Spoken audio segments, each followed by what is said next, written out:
Hey, Facebook. Good early evening. Happy Monday. Happy belated Thanksgiving to all of my American friends. I'm an honorary American now because my daughter is a third American and a third Texan. So I was in Texas for Thanksgiving, watching high school football and eating too much food. It was amazing.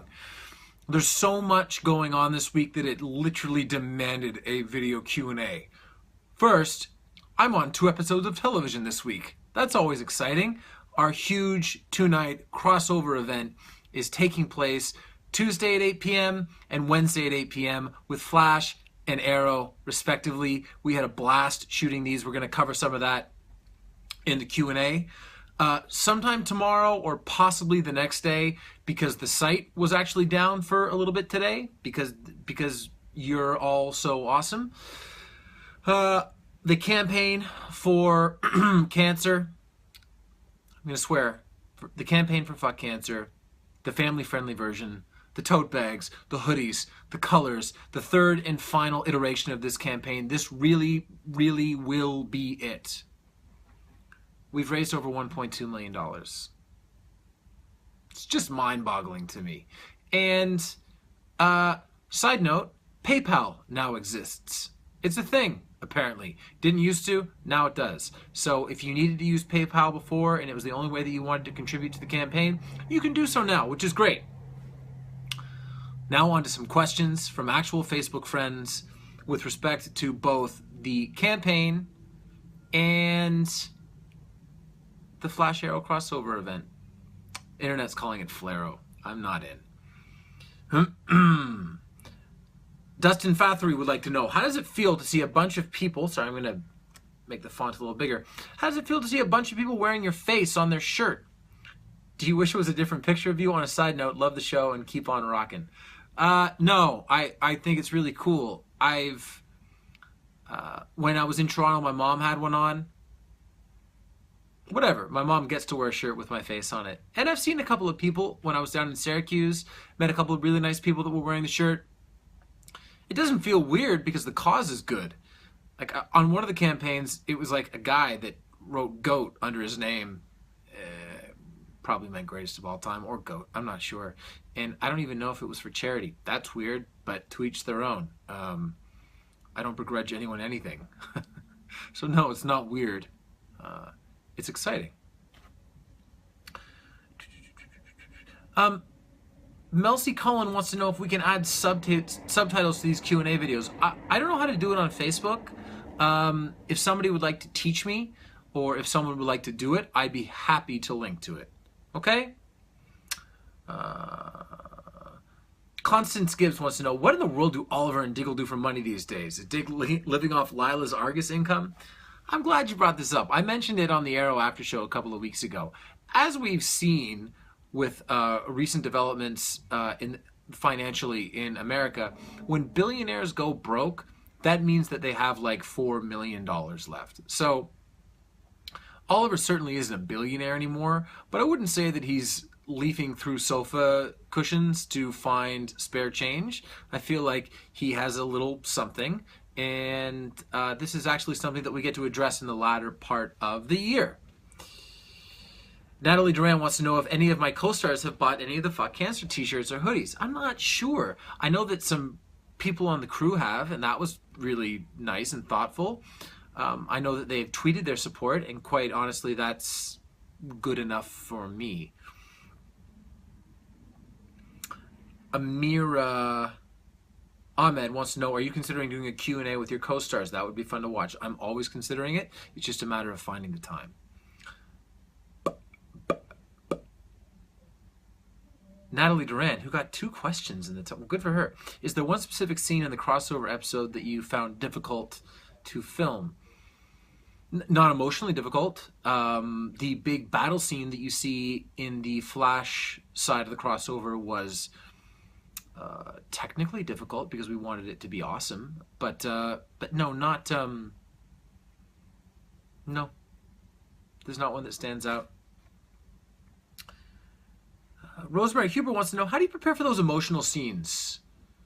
Your expression and eyes, so much pain and sadness. Well, thank you. I don't know. I think it has to do with being involved in the show and emotionally invested in the show.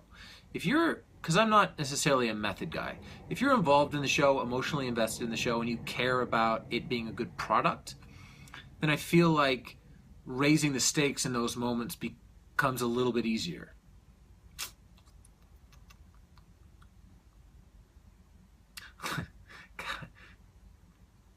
How would you describe a good day on set and a bad one? That's Roberto Gonzalez.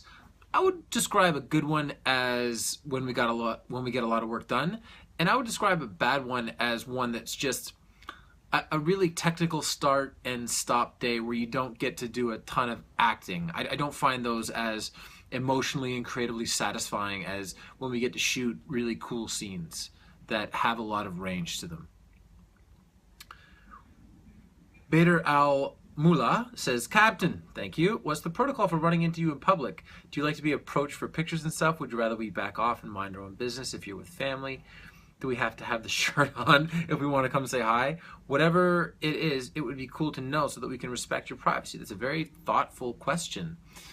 I think in general, if I've tweeted that I'm somewhere or put a Facebook post up, like I was at a high school football game Saturday in Texas at Rice Stadium, and I tweeted that I was there, and some people came up, met some nice members of the band, met a couple of girls who were waiting when I went to get a refreshment, met someone who actually drove to the stadium. That was fun. If I tweet that I'm somewhere, I feel like it's pretty much fair game. If I'm with my family, my daughter specifically, I don't know, you got to use your best judgment. But I would ask that if that happens and I'm maybe not as approachable as I would be otherwise, that you would respect that. I think most people do. I think that the tone and tenor of that question is a good indication that that assumption is correct. It's a play it by ear type of situation. But if I'm out in public, it's not like I shouldn't expect to be a public figure. Celebs that do that are assholes.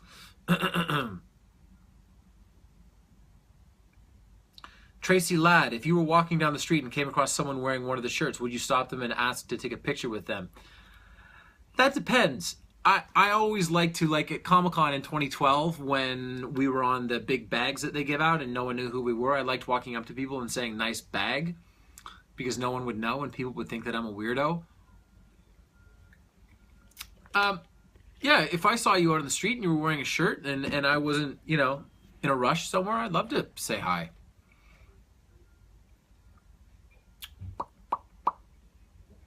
Nancy Collar wants to know, what was the hardest part of switching to a very heavy visual effects show from the standard process of Arrow? There wasn't really a hardest part. There was just the guy who directed the Flash side of the crossover, Glenn Winter, we've had him for so long on Arrow, and he's directed some of our best episodes. I trust him implicitly, so that made it easy, because there were some things that I had to do, fighting by myself, doing things in slow motion that I had never had to do before on the show, or on our show. So trusting the director was important, and I did. So nothing was really overly hard. Roberto Gonzalez says, yesterday I ran a half marathon. Name 5 songs you listen to when you're on the treadmill. Go. Radioactive by Imagine Dragons, the Kendrick Lamar remix. That's one of the great, great songs ever. Swedish House Mafia, Eminem, John Mayer, Don't Judge Me. That new song, Take Me to Church, by Hosier? I don't know. I'm actually trying to get back into music a little bit. I'd fallen off. I used to be really into finding the new stuff, and trying to get back into it. That was 5, I think. Heather Hooten wants to know, that's a good name, how much of what is going to happen in the season do you know before the season airs? Is it fairly detailed, or just in general? Or just in general, this is what the game plan is. Also, do you know the journey for all the characters, or do you only get to know your own? I have a nice back and forth with the producers in this respect. As we've gone through the season 1 to 2 to 3, the general outline for the season, as well as the specific outline of the season, have been much more in focus every year. had a meeting recently, and generally it breaks down into, say, the first 9 episodes and then the latter 11 episodes. Is that right? I could just be wrong there. No, not latter 11. Last 14. Stupid. So I'll get the plan for the first half of the year, and then I'll go in and we'll chat about the latter half of the year. Sometimes it breaks down even a little bit more, where it's the first 9, or 1 to 9, 10 to 13, 14 to 23. But yeah, this year there was a really good overall plan, and I've actually heard rumblings about plans for season 4. We have to be picked up, obviously, but you plan. So there are some cool things coming down the pipeline. Noor Al Rafal wants to know, is Oliver a little bit jealous of Barry's superpower? I don't think so. Sophia Shahab Gwari, I'm so sorry about pronunciation of names. 2 lies, 1 truth about the crossover. I shouldn't have read that question, because now I have to answer it. 2 lies, 1 truth.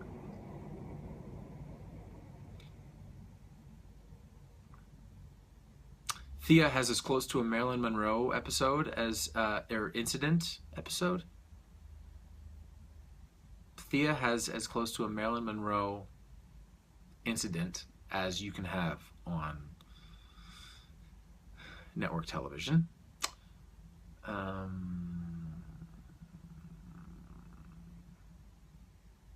Barry throws me off of a roof.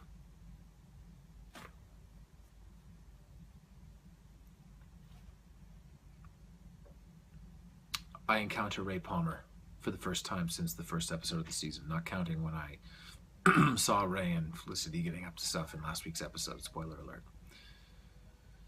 Okay.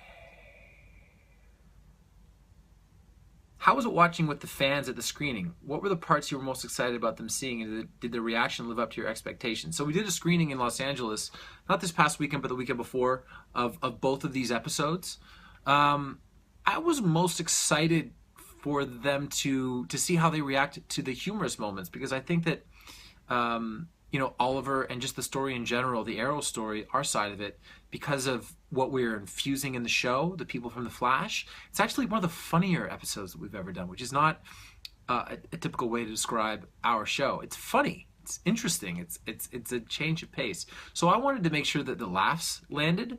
And then just in general, I just wanted to watch it with an audience, and their reaction and that whole event in general was absolutely over and above what I hoped for, and I hope that we get to do more events like that in the future.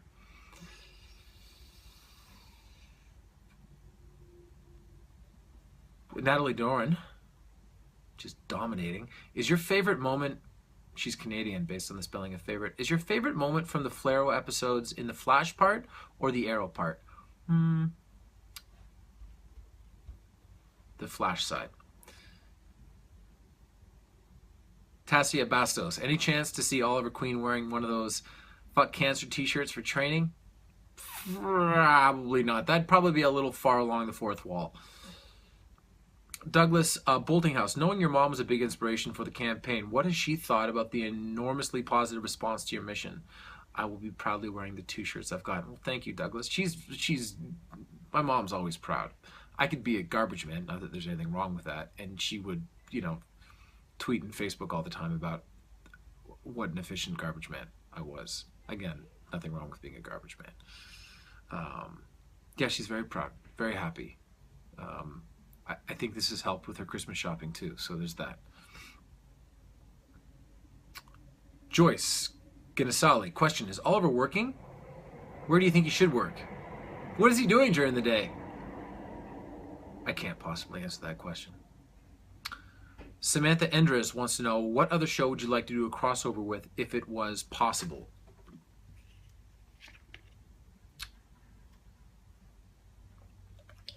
Agents of S.H.I.E.L.D. Just because. Because why not? Samantha Jane Taylor. 3 words to describe your thoughts when you initially read the crossover scripts. But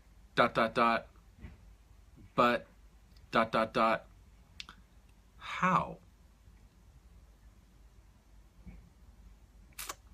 Sally KG, what can you tease about the Arrow's suit upgrade? We were told by Mark Guggenheim that it will happen at the end of 308. Nothing. Watch the episode. It airs Wednesday at 8, 7 Central.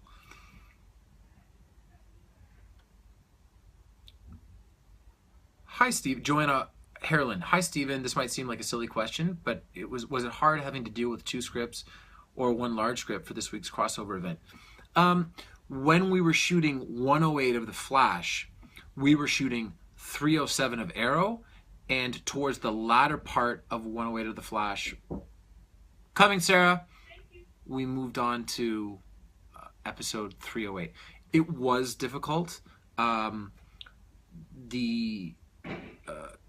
3 directors that we had, Rob Hardy on 307 of Arrow, Glenn Winter on 108 of Flash, and Jesse Warren on 308 of Arrow, did a really excellent job of making sure that everybody knew where we were in the story, in all the different stories. So we just took a little bit of extra time, because you don't shoot the episodes sequentially, so we just took a little bit of extra time and made sure that everybody understood what had happened, where we were going, where we had come from, all those good things. 2 more questions. Paula Camarota, any good scenes between Oliver and Felicity in the crossovers that we can look forward to? Of course.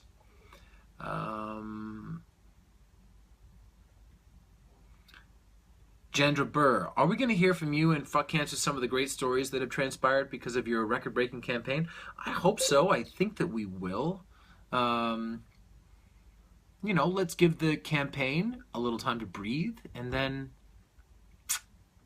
some of those stories will come out. This is a good place to end.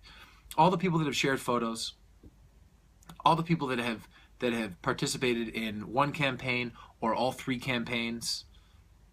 I mean, you can view it as one giant campaign, but you know what I mean. From the very bottom of my heart, on behalf of Julie and Heather and all of the wonderful people at Fuck Cancer, this is over and above what we could have hoped for, even if you times what we were hoping for by 100. It has just been a startling experience. Grateful, so grateful to everyone. And that's it. Campaign ends sometime tomorrow, or possibly a little bit on down the line, because the site was down for a little bit today. I love you guys. Enjoy the Flash and Arrow crossover episodes this week. We worked really hard to bring you 2 great hours of television. And I truly think that the next 2-week stretch on Arrow, for the crossovers and then our fall finale, are just, I think our fall finale is the best episode that we've ever done. So thank you, and I'll talk to you again soon. Bye, Facebook.